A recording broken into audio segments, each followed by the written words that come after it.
Au commissariat, Lisa et Michael sont sans nouvelles de Sacha et Benoît. Le policier culpabilise de ne pas avoir réussi à les attraper. Il cache à sa collègue qu'il a été pris de vertige pendant la course-poursuite et prétend simplement avoir perdu leurs traces. Au même moment, Tristan débarque et leur indique avoir retrouvé un sac rempli de billets devant chez lui avec le mot suivant, pour Solène et Ben Girard. Lisa reçoit alors un appel qui l'informe que Sacha a été retrouvé mort à la Pinède. Après avoir raccroché, elle annonce la nouvelle à Tristan. À l'hôpital, Philippine et Damien sont au chevet de Violette. Il la laisse seule lorsque Jordan vient lui rendre visite. Ce dernier lui demande avec humour si elle est traumatisée d'avoir passé autant de temps avec Lilou.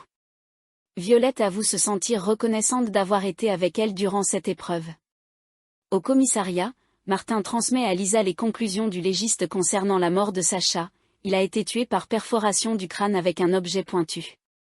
Les policiers devinent aisément qu'il s'agit du pistolet d'abattage de Letellier. Craignant que Lisa et ses proches soient ses prochaines cibles, le commandant décide de les placer sous protection policière. De son côté, Damien informe Georges qu'il a retrouvé une photo de Mélodie dans les affaires de Benoît. Georges comprend rapidement que Benoît juge sa compagne comme une mère maltraitante car elle a abandonné Bastien à la naissance. Damien se charge de prévenir Martin, tandis que Georges se rend directement au lycée pour alerter Mélodie. Il lui annonce qu'elle sera placée sous protection policière et lui suggère de rester chez elle pour plus de sécurité. Mélodie prévient ensuite Bastien de la situation. Après quoi, Bastien rejoint Lilou pour rendre visite à Violette. Les deux jeunes filles ont hâte de reprendre une vie normale.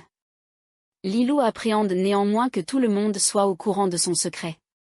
Mais Bastien et Violette lui assurent qu'ils ne diront rien à personne. Pendant ce temps, après avoir informé ses neveux de la mort de leur père, Tristan se confie à Alex. Il avoue se sentir mitigé par rapport à la situation. Au même moment, Alex reçoit un appel de Marianne. Il se rend à l'hôpital avec Chloé. Marianne leur dit que Robin s'est réveillé, ses constantes sont bonnes et il n'a pas de séquelles. Il sera gardé en observation pour s'assurer que tout va bien, puis retournera en prison. Si Chloé pense qu'Alex devrait aller le voir, Marianne pense au contraire que ce qu'il a fait à Noah est impardonnable. Alex se range à l'avis de sa belle-mère. Le soir, Aaron découvre que le policier chargé de sa protection est inconscient dans le salon. Il alerte aussitôt Amel lorsque Benoît apparaît dans la pièce. Aaron crie à sa belle-sœur de s'enfuir, ce qu'elle réussit à faire. Aaron fait face seul à Benoît, qui pointe son arme sur lui en lui ordonnant de l'aider à retrouver Lisa. Mona et Joël se ratent de peu. Dans la matinée, Bart remarque que Timothée est encore en train de travailler. Ce dernier explique qu'il étudie des cas non élucidés afin d'améliorer les statistiques du commissariat. Il conseille ensuite à son colocataire de faire attention à ses affaires car il fréquente peut-être des individus mal intentionnés. Au spoon, Bart remarque la triste mine de Mona. Cette dernière lui raconte que son admirateur secret a cessé de lui écrire depuis qu'elle l'a envoyé balader lorsqu'il lui a demandé de couper sa viande à cause de son bras dans le plâtre. Bart comprend alors que l'admirateur de Mona n'est autre que Joël, son ancien boulanger. Il accepte de transmettre son numéro à Mona. Cette dernière le contacte d'abord par message et le jeu de séduction reprend naturellement. Mona propose alors à Joël de l'appeler, ce qu'il accepte volontiers. Mais au moment où il souhaite décrocher, il est bousculé par une joggeuse et son téléphone tombe dans une bouche d'égout. En cherchant à le récupérer, Joël se fait mal au doigt de sa main libre. De son côté, Mona est très déçue que Joël n'ait pas décroché.